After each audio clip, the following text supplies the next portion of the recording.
Hello everyone, आप सभी का स्वागत है मेरे चैनल रति फंक्शन फैंडम में। अगर आपको मेरे चैनल पे फैन फिक्शन स्टोरी वीडियो कुछ भी अच्छा लगता है तो प्लीज़ मेरे चैनल की वीडियोस को लाइक, चैनल को सब्सक्राइब जरूर कीजिएगा। बुली टू बॉयफ्रेंड के पार्ट 8 में आपका स्वागत है। लास्ट पार्ट में हमने देखा था वांग जी, मी हुसैन और विंग एक गे गे क्लब में आते हैं। अब आगे क्लब में विंग और मी हुसैन अपने आप में बिजी थे, जिसे वांग जी को गुस्सा आ रहा था। तो उसने नोटिस नहीं किया कि उसके पास एक इंसान बहुत पास आके खड़ा हो गया। जब वांग जी का उस तरफ ध्यान जाता तो शॉकिंगली उस पर्सन को देख रहा है जो वांग जी को बड़ी ही अजीब नजरों से देखकर हाथ में एक ग्लास लिए खड़ा है, जिस पे वांग जी उसे एक वाइन का ग्लास लिए उसे इग्नोर करके फिर से विंग और न्यूसन की तरफ देखने लगता है। इस बात पे अब वो पर्सन अपने वाइन के ग्लास को थोड़ा सा वांग जी के क्लोज लाते हुए कहते हैं, इफ़ यू वांट मैं भी आपके लिए ड्रिंक बाय कर सकता हूँ। आपको उन दोनों को छोड़ देना चाहिए, मेरे ख्याल से वो दोनों काफ़ी बिजी हैं। वांग जी आप उस पर्सन को घूर घूर के देखते हैं और इग्नोर करते हुए कहते हैं, नहीं मैं ड्रिंक नहीं करता। उसके बावजूद काफ़ी नशीली हैं आपकी आईज, बिना ड्रिंक करे काफ़ी अट्रैक्टिव लग रही हैं। मेरी नेचुरली आईज ऐसी हैं। काफ़ी कम लोगों को देखा है मैंने इतनी ब्यूटीफुल गोल्डन आईज के साथ, जितनी ब्यूटीफुल आपकी हैं। आपको समझ नहीं आ रहा क्या मैं आपसे बात करने में इंटरेस्टेड नहीं हूँ? Can you please leave from my side? I can't. आप इतने अट्रैक्टिव हैं, ना चाहते हुए भी मैं आपके पास से हट ही नहीं पा रहा हूँ। वैसे मैं गे नहीं हूँ, पर आपको देखकर तो आज मेरा भी गे बनने का मन कर रहा है। आप चाहें तो आज मैं आपको कंपनी दे सकता हूँ। वांग जी अब घूर घूर के उस पर्सन को देखता है और बोलता है, अगर आप यहाँ नहीं गे नहीं हैं तो आपको इस क्लब में नहीं होना चाहिए। वैसे यहाँ मैं अपनी एक फ्रेंड के कारण आया था। वो यहाँ पे अपने लिए कुछ कपल्स को कुछ लोगों से मिलने चाहती थी, इसलिए मैं उसके साथ आया था। बट अब यहाँ आकर मैं बहुत खुश हूँ क्योंकि मुझे आप मिल गए। मैंने सुना है आप लोगों को हमेशा कोई पेट वार्मर्स की ज़रूरत पड़ती है। आज मैं आपको वो कंपनी दे सकता हूँ। बाकी लोगों की तरह इस इंसान की सोच भी यही है कि ये है तो क्या पता वो किसी के लिए भी अपने रेडी हो ये सब करने के लिए, क्योंकि इन्हें नॉर्मली तो ये सब मिलता नहीं होगा। वो तो क्लब्स और उसमें सिर्फ इसी कारण तो आते हैं ताकि उनकी सेक्सुअल नीड्स पूरी हो सके। और इस तरह की सोच लेकर ये पर्सन इस क्लब में आया है और वांग जी को अप्रोच कर रहा है। वांग जी को बहुत गुस्सा आता है। वांग जी अब गुस्से में अपने स्टूल से खड़ा होता है और बोलता है, तुम जैसे लोग मेरे टाइम के काबिल नहीं हो। ये बोलकर वांग जी गुस्से में उसे इग्नोर करके आगे की तरफ ही जा रहा था, लेकिन उस पर्सन को वांग जी का ये बोलना बहुत गुस्सा दिला था और कस के वांग जी का हाथ पकड़ लेता है, जिसे वांग जी उसे घूर घूर के देख रहा है।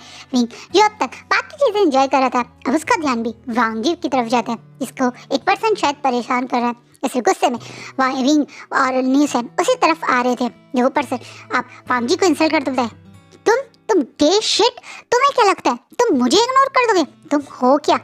तुम इस वर्ल्ड में एग्जिस्ट करने नहीं चाहिए।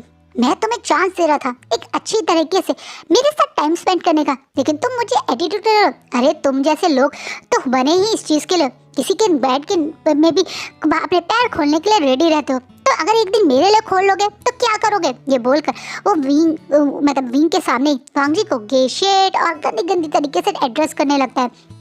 वो लोगों की सोच कितनी गंदी होती है, जब वो सेम जेंडर के साथ सो ही सकते हैं तो उसके साथ क्यों नहीं सो सकता, ऐसी बातें बोलने लगता है। विंग को भी गुस्सा आ जाता है। विंग अब कुछ समय उस पर्सन को वांग जी से दूर करता है और अब जोर से उस पर्सन के चेहरे पे एक पंच मारता है और बोलता है, stay away from my boyfriend. Wang ji को विंग पहली बार ओपनली बॉयफ्रेंड कह रहा है किसी स्ट्रेंजर के सामने। वो वांग जी उसका बॉयफ्रेंड है ये बोलकर उसे दांत भींचता हुआ गुस्सा करता हुआ वांग जी का हाथ पकड़ के मुड़ के ही जाने लगता है, जिसपे वो एकदम से वो पर्सन विंग के कंधे पे हाथ रख के उसे सीधा अपनी तरफ फेस करते हुए कहता है, तुम भी एक गे शिट हो और इतनी हिम्मत मुझे हाथ लगाओ। आज मैं तुम्हें शो करता हूँ कि मुझ में और तुम में क्या अंतर है। उसे लग रहा है वो मर्द है और ये लोग तो मर्द नहीं, क्योंकि ये तो गे है। गे थोड़ी मर्द होते हैं, मर्द तो वो है क्योंकि वो मर्द स्ट्रेट है। इस सोच के लोगों का क्या कर सकता है दुनिया? कोई कुछ नहीं कर सकता। ऐसी सोच वांग जी की थी, लेकिन विंग ऐसा नहीं है। विंग को ये बात बहुत ट्रिगर कर जाती है। विंग एकदम से उस पर्सन का कॉलर पकड़ता है और बोलता है, मैन सिर्फ तू नहीं है, मैं भी हूँ। मेरे ये दो दोस्त भी हैं। तुझे क्या लगता है तू मेरी आंखों के सामने मेरे लंजा को टच करेगा और मैं तुझे इग्नोर कर दूंगा? मैं शांति से चीज़ें सॉल्व करने की कोशिश कर रहा था, लेकिन तूने मुझे रोककर अपनी ज़िंदगी की सबसे बड़ी गलती करी है। और ये बात बोलते विंग डायरेक्ट अटैक कर देता है, धड़ाम धड़ाम धड़ाम करके उसका फेस सुझा देता है, लगातार पंच की बारिश कर देता है। क्लब में इस मार पिटाई के कारण बाउंसर और यहाँ तक कि क्लब का मैनेजर भी आ जाता है। मैनेजर को जब पता चलता है कि ये पर्सन एक स्ट्रेट है पुजी और यहाँ पे वैसे ही घुस गया है और बाकी लोगों के साथ बदतमीजी कर रहा है, वो मैनेजर भी उस पर्सन को धक्के मार के बाहर निकाल देता है। वांग जी विंग को इस तरीके से उसके लिए फाइट करते हुए देखकर थोड़ा इमोशनल हो जाता है और विंग को सीधा करता हुआ उसके फेस को ठीक करता बोलता है, तुम्हें पता है ना फिजिकली मैं तुमसे ज़्यादा स्ट्रांग हूँ, तुमसे ज़्यादा मस्कुलर हूँ, तुमसे ज़्यादा पावर कैरी करता हूँ। हाँ लेकिन तुम हमेशा शांत रहते हो, इसका क्या मतलब है लंजा? तुम उससे ज्यादा स्ट्रांग थे, तुम उसे एक पंच मारते ना तो मुझे इतने पंच नहीं मारने पड़ते, तुम्हारे एक पंच में वो बेहोश हो जाता। मैंने खाया, मुझे पता है। विंग थोड़ा सा अपना फेस पकड़ के बोलता है, जिससे वाघ जी को उस पर हंसी और गुस्सा दोनों आ रहा है। हंसी इसलिए क्योंकि इस ऐसी हालत में भी पिटे हुए फेस के साथ भी विंग ऐसी मतलब हंसी वाली बातें कर रहा है। वहीं गुस्सा क्योंकि उसके विंग के भी थोड़े बहुत उसने मारा है तो फेस हल्के से चोट लग गई है, जिसे वो क्लब के मैनेजर से फर्स्ट एड किट मंगवा के खुद फर्स्ट एड कर रहा है। अब बोल रहा है, तुम्हें क्यों बुरा लगा?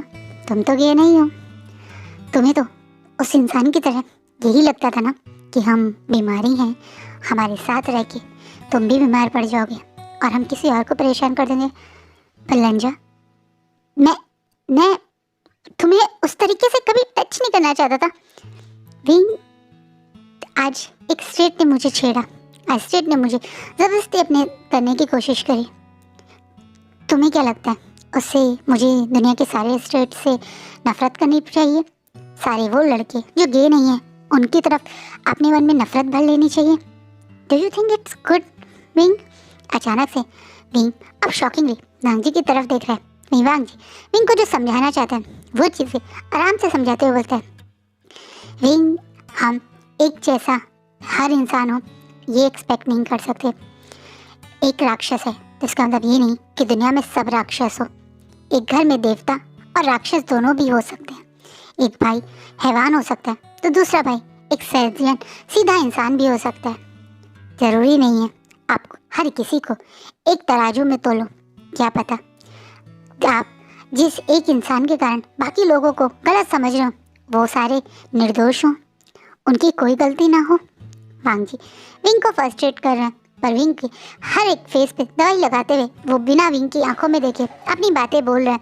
विंग की आंखें तो वांग जी के फेस पे आके अटक गई हैं। ये चेहरा आज उसे इतने क्लोज आकर कुछ अजीब सी ही फीलिंग देख रहा है। वांग जी की ये बातें कहीं ना कहीं विंग के दिल और दिमाग पे पूरा गहरा असर कर रही हैं। वांग जी जो विंग को समझाना चाहता है शायद विंग समझ भी रहे हैं। और वांग जी दोबारा से अपने स्ट्रिक्ट फेस के साथ बोलता है, तुम क्यों इतना गुस्सा हुए विंग? तुम तो गे नहीं हो। उसने जो भी गलत बातें कही मुझे और नहीं हुसैन को ही तो बोली थी। तुम दोनों मेरे दोस्त हो। सचमुच में भी क्या मैं तुम्हारा दोस्त हूँ? रंजा तुम मेरे बॉयफ्रेंड हो। हाँ मैंने सुना जब तुमने उसे बोला तुम मेरे बॉयफ्रेंड हो, पर क्या सचमुच तुम मुझे अपना बॉयफ्रेंड मानते हो भी? क्या मैं तुम्हें ब्लैकमेल नहीं कर रहा? ये तो बदला है ना जब मैं तुम्हारे साथ ले रहा हूँ, तुम्हारी पनिशमेंट है। तो तुम कैसे दुनिया के सामने अपनी पनिशमेंट को अपनी पहचान बता सकते हो? विंग के दिमाग में वांग जी एक सवाल पूछ डाल रहा है, वो सवाल जो विंग शायद सुनकर भी नहीं मानना चाहता था, वो सवाल जो कहीं ना कहीं उसके दिमाग में आ भी रहे थे, उसे खुद को समझ नहीं आता। वो वांग जी की ब्लैकमेलिंग में इतनी जल्दी क्यों मान गया? क्या वो वांग जी को ब्लैकमेल अगर से कर भी रहा है तो क्यों वो हरकत करे? वो अपना गुस्सा एग्रेशन से शो कर सकता है, लेकिन अब तो वो वांग जी की छेड़ना, उसे टच करना, उसके साथ ये सब करना ये जैसे इंजॉय कर रहा है। कहीं ना कहीं कुछ दिनों में ही वांग जी और विंग के रिश्ते में कितना बदलाव आ गया। वांग जी का उसके इतने करीब आके उसे इस तरह से फर्स्ट्रेट करना उसके दिल में एक अजीब सी फीलिंग क्यों ला रहा है? उसके दिल की धड़कन बहुत तेज़ हो रही है वांग जी के करीब आती है। अब उसे अपनी बॉडी में बहुत अजीब फील हो रहा है। ऐसी फीलिंग उसे कभी किसी के साथ नहीं हुई, यहाँ तक कि उसने गर्लफ्रेंड्स बनाने की कोशिश करी, उन गर्लफ्रेंड्स के साथ भी नहीं हुई। क्या विंग भी गे बनते जा रहा है?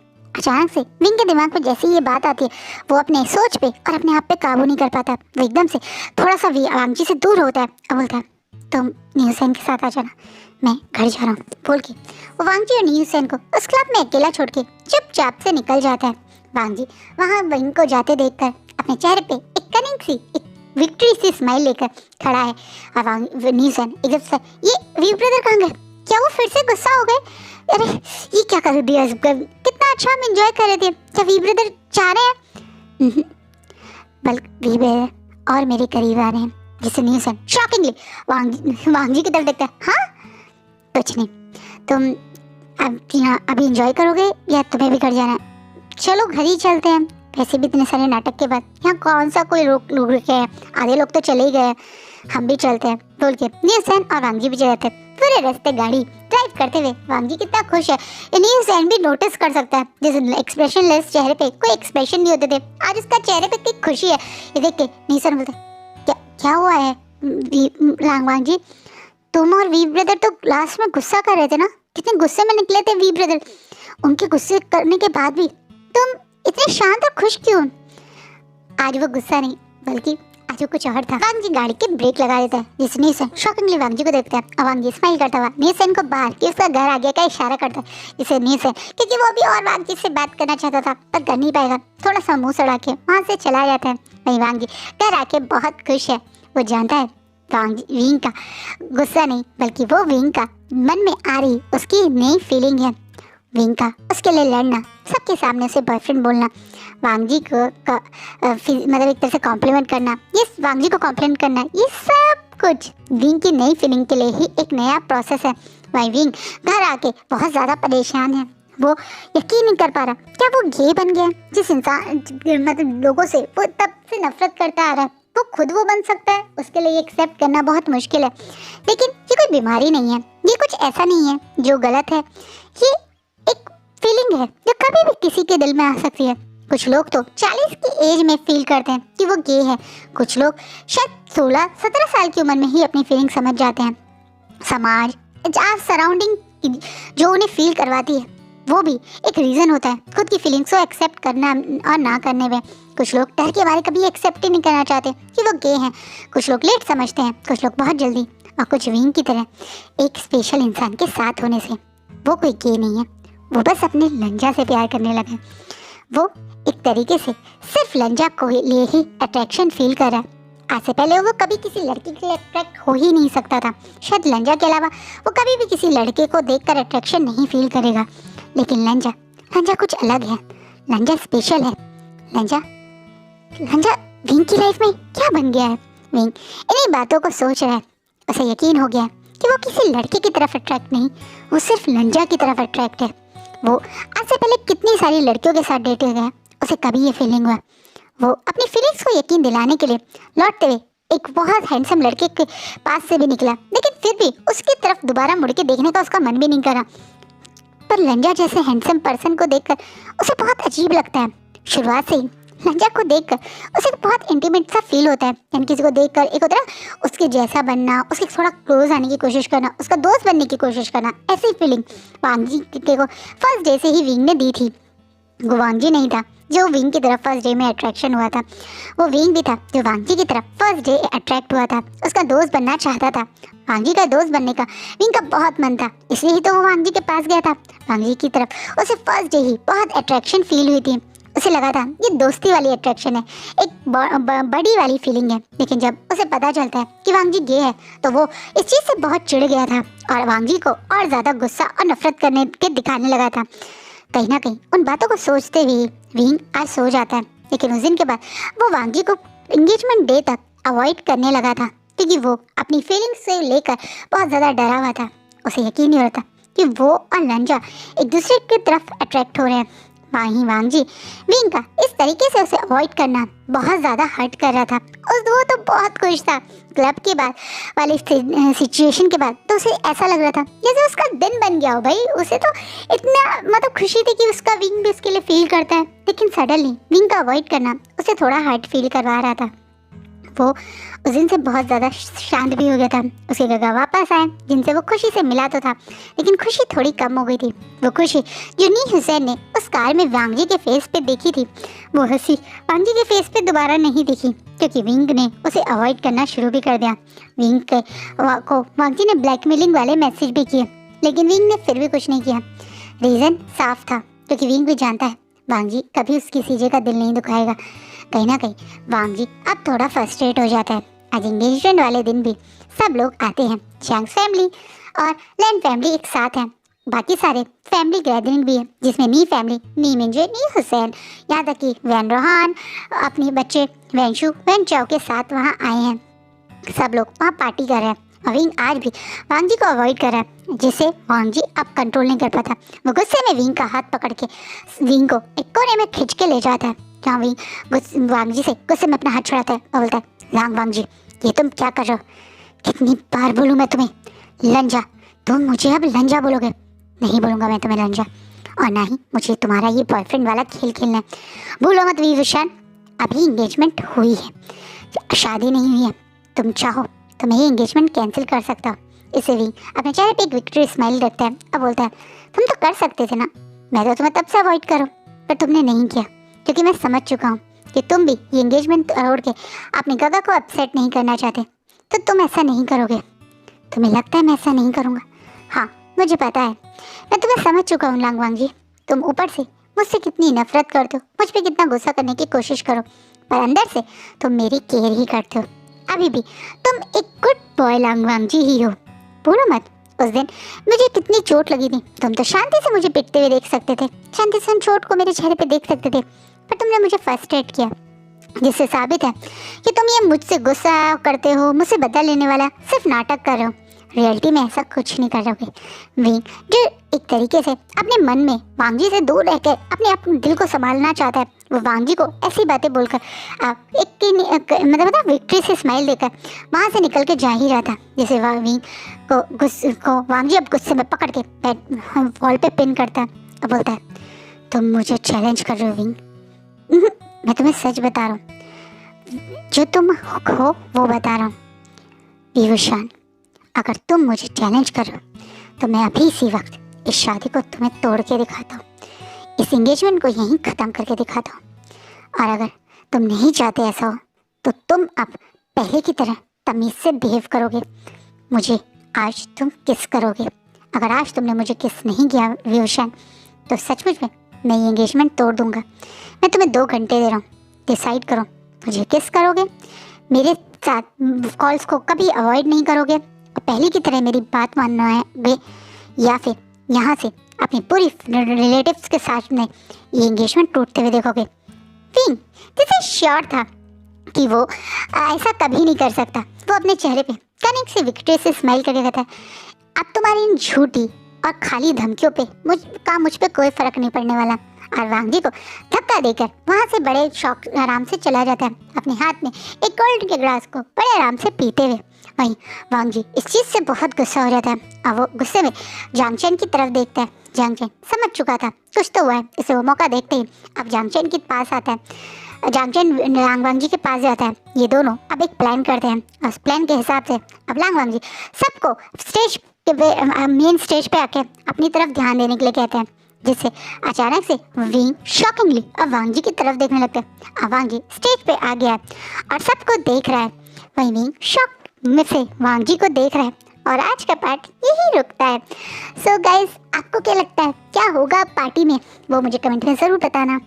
आई होप आपको आज का पार्ट अच्छा लगे, कैसे लगे कमेंट में ज़रूर बताना। बाय, अपना अपनी फैमिली का खूब ध्यान रखना।